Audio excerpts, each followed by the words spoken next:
All right. Well, today I wanted to talk about the Passport Bro movement and my overall opinions on it.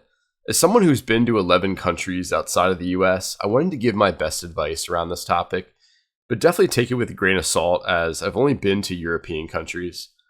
The Passport Bro movement has become pretty popular, especially over the past 5 years since COVID, but men started going overseas to find women for way longer than this. I think there are a lot of reasons for why more men are going overseas to find women. Essentially, the way I think about the passport bro movement from an American perspective would be using your passport and money to go to a location where you're more desired from a financial perspective, but also from like a physical perspective as well. And this definitely isn't a bad thing. I think as men, you must go where you're most appreciated and valued. As a white guy, you're more desired in places like Southeast Asia and Latin America, where in those cultures, they view white guys as higher on the social ladder, and white guys are just seen as like a prize over there. And as an Asian or Indian guy, you're going to get better treatment from Eastern European women than you are going to get with American women. So why not go where you have more of a chance, like regardless of whatever race you are? And I think from a financial standpoint, when you take your US dollars or European dollars and you go to places like Latin America, Southeast Asia, parts of Africa, or Eastern Europe, your dollar just goes a lot further than it would in America or, say in like the UK or something like that. And women from these places recognize that, and it definitely can give you a big advantage from at least from a long-term dating perspective. And you'll be making a lot more money than the local guys in those countries, and women will see you as more financially stable because of that. I think another major reason is that a lot of guys from the US go overseas is that dating in America is just much different than dating overseas. In America, we live in a very like individualistic, capitalistic society, and a lot of the women aren't as traditionally feminine as in some other places around the world, like Eastern Europe, as an example. I think a lot of American women, and I've dated a lot of American women, and I can say, to give you an example, I remember years ago I had gone on a date with like a fairly attractive girl that I knew from way back in college, and I had showed up wearing like a nice dress shirt, dress pants, dress shoes. I was coming from work actually, and she had showed up in like a t-shirt, sweatpants, and like I think it's like Adidas shoes. And my other friend from he lives a couple hours from me. He had gone on a date as well with, I guess, he had said a pretty attractive girl, and she actually, I guess she had some food in her teeth, and she took the fork and she was like grinding the fork into her teeth to get whatever was stuck in her teeth. And there's just like countless examples of this here in the US of the women just not being very feminine, very being kind of more masculine. There's a big TikTok culture here in the US where, a lot of younger American women are on OnlyFans, and it's not America's not an easy place to date if you're not, tall, very attractive, make a lot of money, have some sort of status. Like for the average guy in America, dating is very, very difficult. And I think when, the average guy goes overseas to Southeast Asia, Latin America, or even Europe, Eastern Europe, or any other country in Europe, you definitely just have a much better dating experience overall than you do here in the US. I think there are a lot of different types of passport bros. There's many different types. There's the first camp of passport bros that absolutely can't get women in the US. They're either really overweight, very unattractive, or they're just very broke by US standards, and they try to go overseas to get women. I think a lot of guys from America are kind of sold the dream that women from around the world like love American men, and that can be true to some extent depending on where you are in the world. But I think a lot of really unattractive guys kind of get the hope in their head that all they need to do is just go to Latin America or go to Southeast Asia and they're going to find the girl of their dreams. But I think the vast, vast majority of the time that doesn't work out.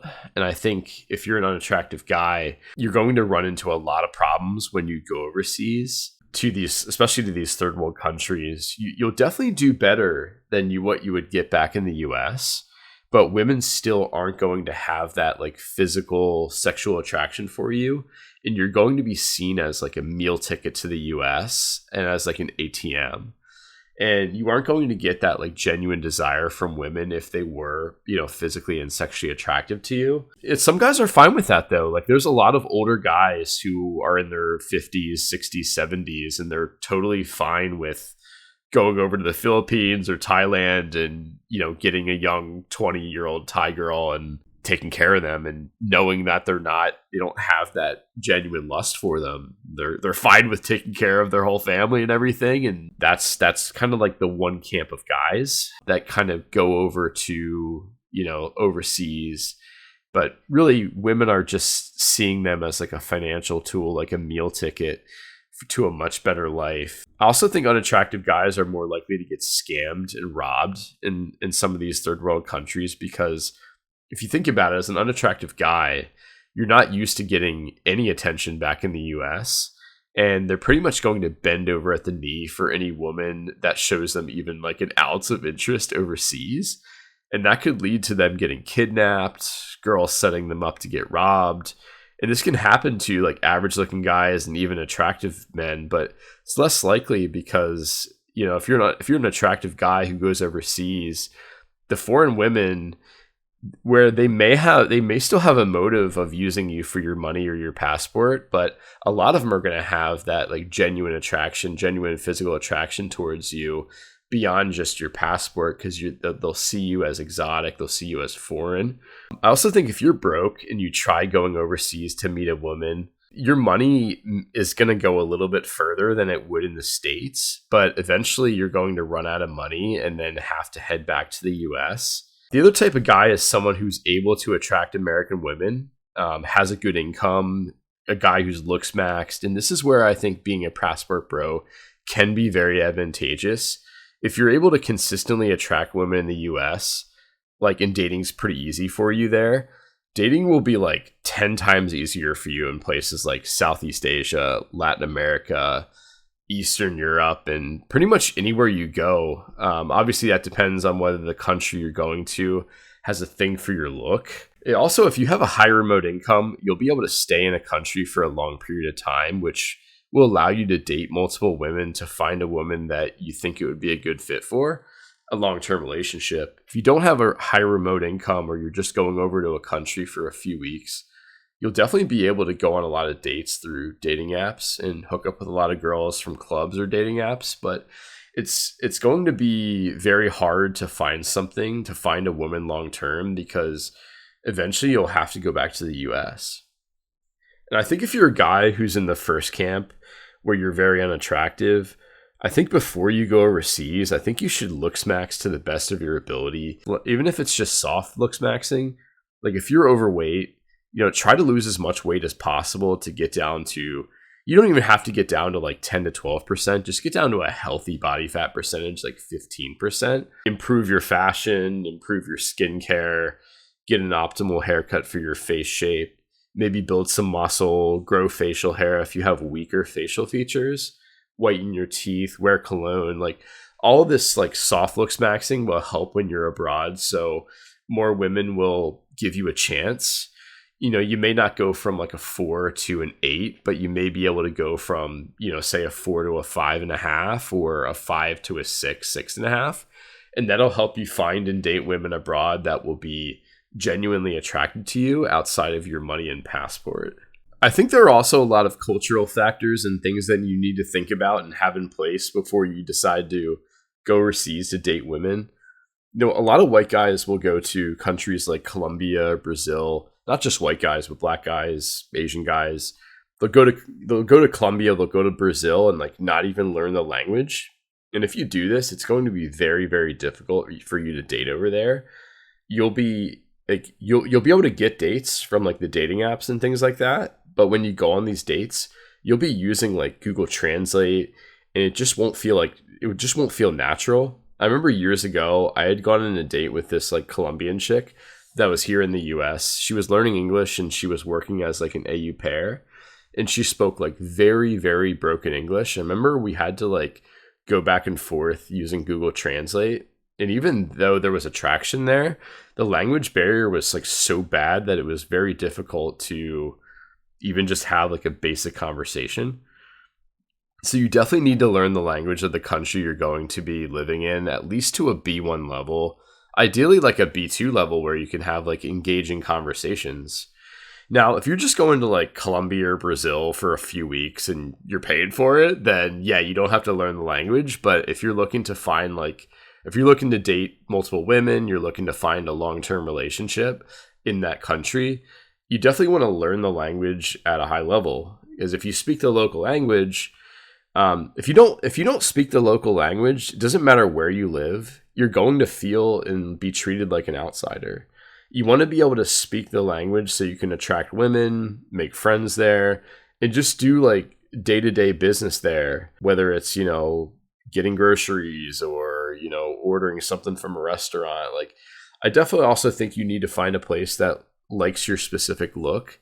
As an example, let's just say you're like a 5'6", like average looking white guy. Going to countries in like Eastern Europe or like Scandinavia or just anywhere in Europe in general where the men are much taller and you're not really seen as exotic there, you'll probably be better off as a shorter guy going to countries in like Central America or Southeast Asia where you'll be slightly taller or roughly the same height as the local guys there. But if you're a shorter guy and you want to go to a place where you'll be a lot shorter than the local guys, go for it. Just know going in that it's going to be more difficult for you. You should also make sure that you're going to fit into the culture of the country you're trying to date women in. So like if you're more of like a liberal guy and you go to Eastern Europe, you're trying to date in countries like Belarus, Poland, Ukraine, Russia, you're not going to jive well with the culture of that country, and that's going to impact your dating prospects, and you're going to feel like you don't fit in. You really want to find a country that matches your own ideals, your way of life, the politics. If you find yourself not liking the culture of a country, like you're going to be really unhappy while you're there, and eventually you're going to leave. I also think from an income perspective, you need to either have a good amount of remote income coming in that allows you to live anywhere, or ideally, work for a U.S. employer or, employer in Europe where you'll be getting paid very well and allows you to work remotely, where what you're getting, the currency you're getting paid in is very strong in the area that you decide to live abroad. There's so many guys that try to go overseas for like 2 or 3 weeks and expect to find the girl of their dreams when they have no way to sustain themselves past that point and have to come back to the US. And I think one of the biggest misconceptions about being a passport bro is that, yeah, you can go to these places and you can, date women if you go there you can go to a country for a couple weeks and you can hook up with some of the women there. You can go on a lot of dates. But to really find someone long term, I mean, you really have to be in a place for several months or a year or several years to really, learn the language, fit in with the culture, and really find a girl that you feel would be a much, better long term. Would be a good long-term partner than what you could get back in the US. So I think a lot of passport bros, they kind of don't really have much of a strategy, and they kind of just like go overseas on a whim with like no plan whatsoever.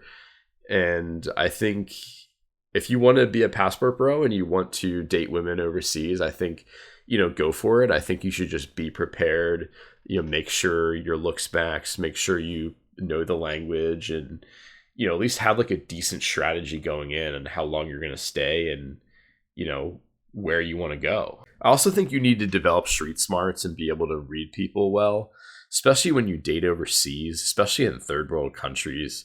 I mean, even if you speak the local language, the women have different mannerisms and ways of expressing themselves that are different to women in the US. And if you're not good at reading body language, you may not be able to pick up on if a girl really likes you or is she's just playing you for your money. And this is really important so that you don't waste time, energy, and money on the wrong women over there. And also be careful as well. I think anytime you're dating abroad as a foreigner. Bottom line is, especially in places like Latin America, like you're just more likely to get scammed. You're more likely to be taken advantage of. There's a higher risk of being robbed, being kidnapped. Like just be very, have your street smarts and be very aware when you're on dates and where you're going, because there's a lot of stories, especially of guys going to Colombia and going to Brazil, where they go over there and they end up getting drugged, getting kidnapped, and being killed. And I know there's probably subscribers of mine that either are passport bros or will be passport bros in the next few years. And like, I wouldn't want to see any of my subscribers get hurt over there. So try to just keep these things in mind. And I think, if you've done the preparation, I think you'll have a good experience and, see what happens. Well, if you've enjoyed this video, feel free to give it a like, feel free to comment down below, and feel free to subscribe. I know it's been a while since I've made a video, but I intend on making more videos on different topics going forward, telling some good stories. And until next time, ladies and gentlemen, take care.